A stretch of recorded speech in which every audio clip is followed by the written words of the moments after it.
Hey, what is up guys? My name is Griefdrums and today we are going to be taking a look at some map tips and tricks on Kafe Dostoyevsky. As per usual, I'm going to try and stay away from the obvious tips and tricks and instead go into some more advanced drone placements that take a little while to get into, but if you can get there, some of them are insanely helpful throughout the game. And then in the second half of this video, we're going to take a look at some cool lines of sight as well as how you can use verticality to your advantage in this map. This is the last map of this series until we can get a new one, so unfortunately there won't be any more for the time being, but if you haven't checked out my other ones, make sure to do that after this video. You can check out the playlist, they're all in there, every single map on this game. If you already know these tricks, awesome. If you don't, hopefully they will help improve your game. Anyway, let's get to it. As spawn peeking is so big on this map, you want to be really wary of this little garage area. Using the shelves just behind you is usually good enough to hide your drone and can let you know if anyone is going to be spawn peeking. Alternatively, by jumping up on top of these paint tins, then on top of the first aid kit that's attached to the wall, you can either go to the top of the shelves or onto the ladder and then onto the air conditioning unit, which hides you a little bit better.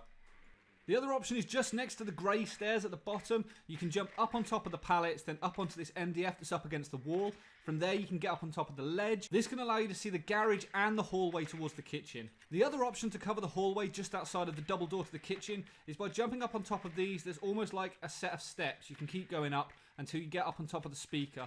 This gives an insanely good view of both corridors. When covering the red stairs, this is McKay's favourite on this map. You can jump from the banister of the stairs onto this bakery sign. How it catches you, I don't know. But you can get up on top of here, which is a really good view of the stairs. To cover the bakery from spawn peeking, or if you're attacking the kitchen itself, by jumping up on top of here, then onto the fire extinguisher that's on the wall. This is a really easy jump if you just aim all the way up. You can actually move all the way along here because you just clip through all of these on the top. How's that for a decent view? The other option in the bakery, which there are many, by jumping up on top of this tips over cabinet, you can get onto the light, and then you can get up on top of these ledges. From here, you can jump from ledge to ledge and move all the way around the room. It's really easy to get to, but you can hide your drone wherever you want. Obviously, because you've got a white background, you do stand out a little bit. So a better option normally is to jump up on top of the ceiling fan, where you are a little bit more obscured. If you're attacking the kitchen, this little front area, you might want to keep an eye on it just in case you are doing bomb and someone is hiding on the other side of a wall waiting to wall bang you. But by jumping up on top of the fridge and then using the top of the window, you can get up on top of these shelving units up here. This gives a reasonable view into the bakery. It allows you to keep this room covered, but you can also see just behind the counter through into the kitchen.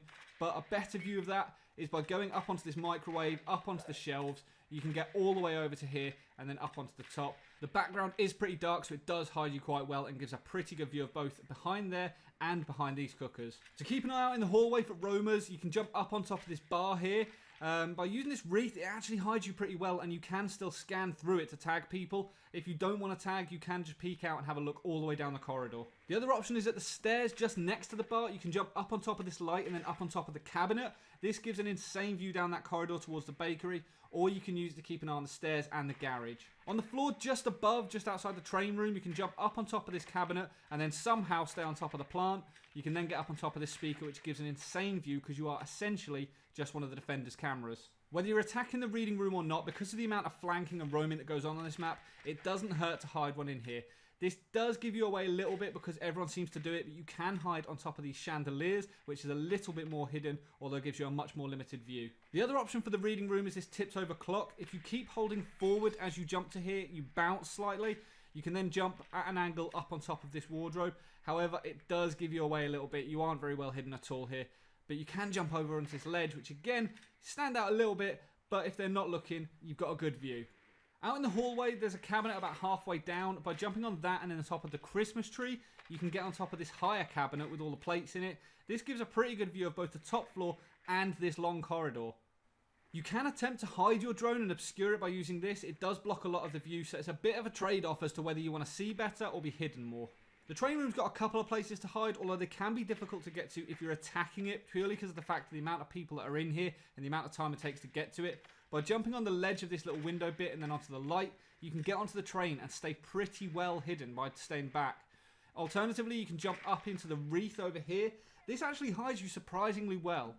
Whether you're hiding at the bottom of the wreath or if you jump onto the very top of it, both of them are pretty well hidden, and the red light just sort of blends into the red on the wreath. The other option from the top of that train is you can actually jump over to the train in the middle of the room. Again, limited view, but it can be quite a cheeky spot. In the cigar lounge upstairs, you can jump up on top of this wolf's head that's mounted on the wall. This actually hides you quite well, but you can move all over the room from here. You can get up on top of the cabinets to your right or over onto the actual cigar shop itself by jumping up onto this door frame and then up onto the top.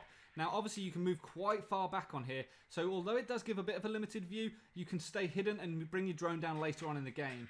You can move around on top of all the cabinets to the right, or alternatively jump down into the piano room and hide your drone in there. By using this wall section here, you can then go over onto the cabinets over here. This gives a lot better view, or you can get up on top of the clock, but just be careful of falling down the back of it. To cover the top of the grey stairs, you can see this is almost like a set of steps itself. You can jump up on top of the cabling, up onto the first aid kit or the ladder, and then up onto the speaker. This hides you really well and gives a limited view, but it's good for keeping an eye out for roamers. In the fireplace hall just next to the train room, by blowing this section of floor here, you can see really clearly down into the kitchen. There is very often someone hiding just down in this corner directly below you, so this gives a dirty view. On the opposite side of the fireplace, by blowing this section, this is really good if you're a defender. By punching a couple of holes in here with a shotgun, you get a good view on the double door and stops people from coming in that way. The other option to cover the fridge is by blowing this section over here. Obviously you will have reinforced the hatch, but you can shoot down on anyone trying to push in through that wall. The other option is if Bandit is trying to bandit trick that wall, you can take him out as an attacker from here. At the top of the red stairs, I'm going to blow this up with a breaching charge just to highlight your view. But with a shotgun or any type of gun, you can punch a few holes in this and keep an eye on the entrance to the bakery or the bottom of the red stairs. At the other end of this same corridor, you can open the floor here. This allows you to see down just in front of the double door to the kitchen for anyone pushing on that. From here, they're not going to be expecting a kill from there. In the bar on the very top floor, as an attacker, by blowing this section here, just over to the right of this cabinet, you can actually see so well down into the reading room. Anyone trying to hide behind the hostage or behind the tipped over bookcase is going to get a nasty shock. And for that one guy that messaged me saying who would ever use any of these vertical top downs, here's a video showing exactly why I show these tips. They can genuinely be so effective, especially if the enemy aren't expecting to see you there. By blowing up just behind the bar, you get a good view into the opposite side of the reading room. This can automatically force enemies to want to run to the opposite side where you've already blown up. If they don't know about it, you get another cheeky view down. As a defender, by putting a hole here, if you're guarding the train room, you can cover the entrance to the fireplace room. Certainly when the attackers are pushing late on in the game, they are not going to expect to see you above them there. More verticality from the top floor. This is directly below the skylight, so you are exposed and you've got to be really careful if you're using this. But you can stop people from coming up the grey stairs just next to the downstairs bar. Even if you don't use this, by putting a couple of shotgun holes in it, attackers are not going to want to push up those stairs. This one's a little bit more obvious. In the piano room, just to the right here, you can actually open up the floor, which gives a dirty view down on anyone hiding in the corner, which there usually is.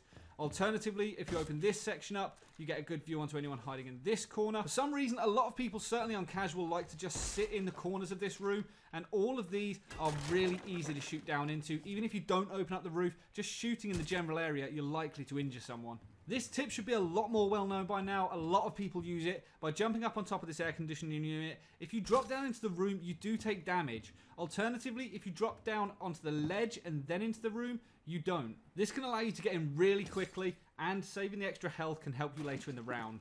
The same thing applies if you're jumping over the railing in the bar. From the very top floor, if you jump, you will take damage. If you break it down and fall, you won't. I first saw this spot in a Matimio video. By shooting the front of this out, you can actually crawl inside of it, which can surprise people, mainly because it's such a ridiculous spot to be hiding, but you can stop people coming in from this door. The biggest problem with these spots is that you can't get out if you're in a bit of a rush, or if people are shooting at you, you are pretty much dead.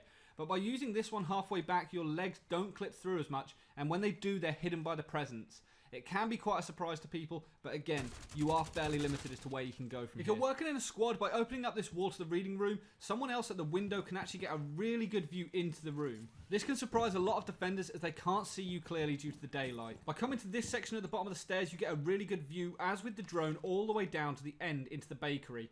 This can surprise a lot of people, and it allows you the ability to not only cover the garage, but also to run away if need be. This can be a really dirty spot, but be careful of people coming down the stairs above you. In the machine room, if you are protecting the train room by hiding in this corner, you cannot get seen from the window. The angle is just too tight. The other option is on the opposite side. If you do peek, you are a little bit more exposed. You might stick a shoulder out, so just be careful. But anyone pushing in at the last minute is going to get a nasty surprise. A lot of people neglect this, but by looking through the drone hole, you can see quite a way back into the room. It's always worth giving this a quick look just to see if anyone is tucked into this corner. Another point to note is that the reinforcements do not go up very far in any of the rooms on this map. As you can see from this beam just here, this is as far as the reinforcement goes, so there is nothing stopping you from shooting out the top of it with a normal gun or with Ash's breaching rounds. From there, this can allow you the option to throw flashbangs or grenades into a room without exposing yourself. If you're playing as Valkyrie, by going up to the piano room and throwing a camera out, you can get it to clip through the window. If it doesn't quite go right, it does stand out quite a lot, as you can see here. But if it does go right, the attackers can't see it, but you can see everything outside, and this is a filthy spot. Just be careful of getting shot while you're doing it. Try not to stay there too long. From the reading room, by coming around to this corner here, you can get a really good line of sight just through to the fireplace. So anyone pushing through, you can kill them from there. As they get to here, they are not going to see you. This one's especially handy for roamers on the top floor. By punching a hole through here, it affords you the opportunity to keep an eye on this window which people like to come in from.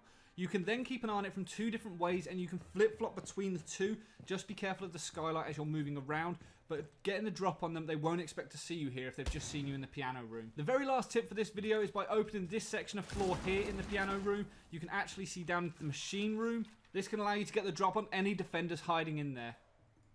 Hopefully you enjoyed this video series. As I said at the beginning, if you haven't checked out the rest of the maps, make sure to check out the playlist. The response I've had for these videos has been incredible. Thank you so much to everyone that has liked, subscribed and commented. There will be new videos coming up in the future, especially when the new maps drop.